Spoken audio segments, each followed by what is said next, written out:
Hi guys, ఈరోజు డిన్నర్కి బయటికి వెళ్దామనేసి అన్నారు మా హబీ. అందుకే అని నేను రెడీ అయిపోయాను. ఇంకా మా జైకి కూడా రెడీ చేసేస్తున్నాను. యాక్చువల్లీ గైస్, నాకు బిఫోర్ మ్యారేజ్ తెలుగు అయితే అసలు వచ్చేది కాదు. నేను కోల్కతా నుంచి, ఇంకా మా హబీది అయితే ప్రాపర్ కాకినాడ.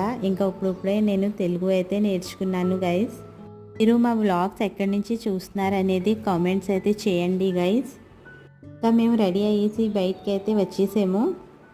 మేము ఎక్కువగా ఈ రెస్టారెంట్కే వస్తాం గైజ్. ఎప్పుడు జై లాన్కి వెళ్ళిన వెంటనే కేక్ కావాలని అడుగుతున్నారు. ఇంకా ఫస్ట్గా మేము చికెన్ మంచూరియన్ ఆర్డర్ చేసుకున్నాము. తర్వాత నూడిల్స్, ఇంకా స్వీట్, కూల్ డ్రింక్, ఇంకా మా డిన్నర్ అయితే అయిపోయింది. డిన్నర్ అయిన వెంటనే జై ఇంకా ఐస్ క్రీమ్ కావాలి అని అడిగితే ఐస్ క్రీమ్ షాప్కి అయితే వచ్చాము. ఐస్ క్రీమ్ కావాలని అడిగితే మా జై డబ్బా ఐస్ క్రీమ్ కావాలని అడుగుతున్నాడు. సండే మళ్ళీ వస్తానని చెప్తున్నాడు. మినీ బ్లాగ్స్ మీకు నచ్చితే మా ఛానల్కి సబ్స్క్రైబ్ చేయండి.